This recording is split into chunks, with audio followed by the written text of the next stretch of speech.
Ang liit naman ng pinagtitimplahan mo. Ano ba yan? Ano to? Romoxil. Ramoxil. Romoxil Advance.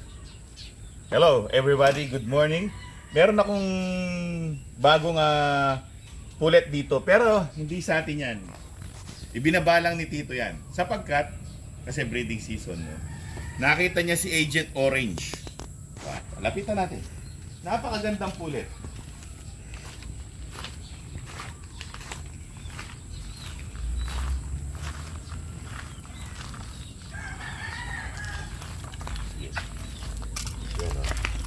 Magana pa naman kumain.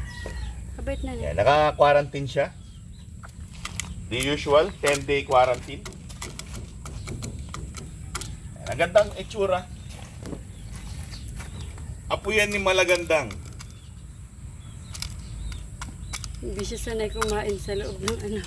Ang ganda, no? Ang ganda ng ano niya, ng sukat niya. Oh, dito. Dito. Ang ganda ng sukat, ang ganda ng mukha. Akala mo nga parang anak ni ano eh, Miss Universe eh. No? Kamukha niya. Mas Dark mas lang siya, dark, dark. na siya. Oo. No? Pero anak siya ay apo siya ni Malagandang. Anak siya ng kapatid ni Otlum. Galing ng bundok yan. Laking bundok yan. Kaya siguro ang ganda ng hubog ng katawan. Yung balahibo niya madulas. Maganda yung pagkakalaki niya. So ibinaba ni Tito yan. Nakita niya kasi si Agent Orange. Pumasyal siya dito. Uy, ang ganda ng broodcock mo. Okay, pagkatapos ko, dalhin mo sa bundok, sabi ko. Sabi niya, ilan ba yung i-set mo? Dalawa lang naman ito i-set namin dyan. Digo. Si Lucky at saka si Buttercup. Tapos sabi niya, ay baka malipasan na yung pulet ko, maganda yung pulet ko. Baba ko na lang dyan. Paki-breed mo na lang ako, sabi niya. Sige, baba mo, sabi niya. Yan yan.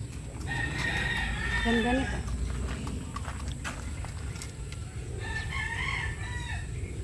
Ka-cute na ano niya, no? Lahat ng mga sisiw niya, bibigay ko naman sa kanya. Hindi naman ako ibigay. Kasi, marami na tayo eh. Ayoko naman. Si Ali, bakit? Si Ali Mimay naman ang nag-breed niya. Marami naman masyado yung mga crosses niya tsaka mga linyada niya. Diyan na yun. Ito, lahat ng anak nito pupunta na ng bundok. Baka sakaling pag lumaki, alam mo na, di ba? Doon natin makita yung itsura. Pero sigurado pogi kasi pogi yung Agent Orange eh. Eh maganda rin to. Maganda na sukat. Oh, punta na tayo doon. Magpapaalmusal muna tayo tapos tignan natin yung mga breeding pairs ni Aling Mimay. Bago ang lahat, papakain muna tayo. Ito ang aking pinaka mabait. Akala mo siga lang, pero mabait yan. Anong mayroon sa paa mo? Aw, tinape ko. Na ano ko, na ay-ay. Na ay-ay. Tapos, siyempre, huwag kalimutan ng mabitaminang inumin. So, na-late kami ng mga breeding.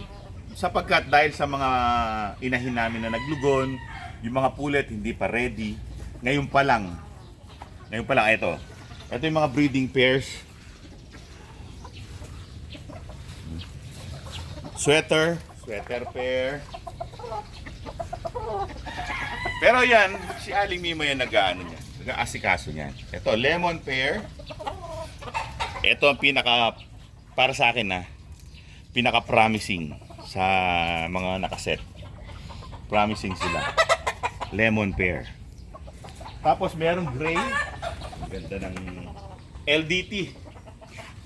Tapos yung gray, yung GG Gray. Parehong straight comb. Pero may edad na yon. Yung GG Gray. Pero para nangingitlog siya. Oop. Yan na. Siguro. Op. Ari. Ingay nito, Ana. Sige. Paano ka makakapag-concentrate? Iitlog yan. Pag ganyan, may itlog yan. Pag natutula lang ganyan, nangingitlog. All done? Bababa din yan. Okay. Ganyan naman talaga ini. Tapos dito naman, syempre yung butcher pair. Second ano na to, second set na nila. Yung first set, nakapa-incubate na yung mga itlog. Ang ganda ng broodcock, oh. Pogi, no? Napaka-pogi butcher niyan. Wala pa silang itlog. Wala pa silang itlog, oh. Okay lang yan. Kasi ano pa, paumpisa pa lang yung... So yan ang mga set ni Ali Mimay. 1, 2, 3, 4. Pang 5 yung buttercup. Ililipat si Agent Orange doon. Parang gumaganyan siya sa mga breeding pen. Magiging 3 yung gaganyanin niya. Pati yung kay Tito yung binaba. Dito mapupunta yan.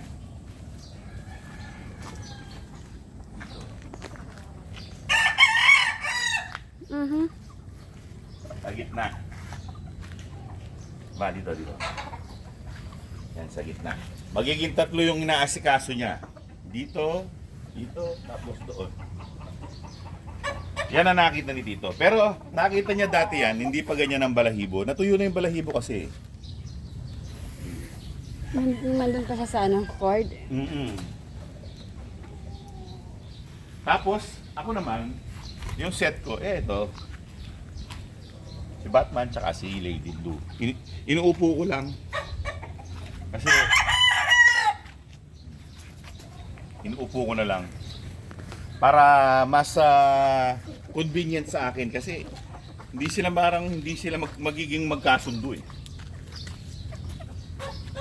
Wala pa siyang itlog. Wala pa. So, ang style namin, yan, yung pinapares-pares, tapos merong inuupo. Pero, kasi dapat, kung tutusin, dapat ilalagay ko sa, dito. Dito ko dapat ilalagay yung si Blue, di ba? Para kukolektahin ko yung itlog. Pero, since naglilimlim siya, doon ko na lang siya nilagay. Para meron siyang pugad. Nakita niyo ba yung pugad? Doon lang siya mangingitlog. Naglilimlim kasi yan eh. Ayoko naman sirain yung kanyang style. Kasi pag ipa-iba-iba, baka pag gusto mo nang maglimlim siya, hindi na siya maglilimlim, di ba? Ganun siya. Mas gusto ko yung may naglilimlim kasi yung mga sisiw, hindi mo na kailangan ilawan. Meron na silang inahin. Di ba? Tapos, madali silang maturuan ng inahin kung anong gagawin. So, hindi ko magagamit ito. Gusto ko sanang gamitin kay Miss Universe. Ayun, naglulugod. Yan naman. Style, kakaiba. Ewan ko anong nangyari doon, naging maarte sa breeding yun. Pero pagkatapos niya maglugon, eto ang destination niya. Iupo ko lang siya kay Agent O. Kasi sweater eh. Golden sweater to sweater. At saka yun, straight sweater yung dalawa. So yun yung mga kombinasyon. Sweaters, lemon, gray. Tapos na, naitlog na. Ayun na. Naitlog na. Ay, wapen. Ayun na. Kikita mo ba dyan? Hindi Kita. ako pwedeng pumasok eh. Magagalit si Rayo. Ayun na. Try ko lang kung makikita ba natin dito. Hindi, madilim. Madilim. Di ba? Itlog agad. Ito, hindi maselan. Pero kasi veterana na kumbaga. Veterana siya. Ayun magkasundo kagad sila. Kasi yung broodcock mabait. Hindi niya hinahabol yung inahin. Hindi ka tulad ni Batman.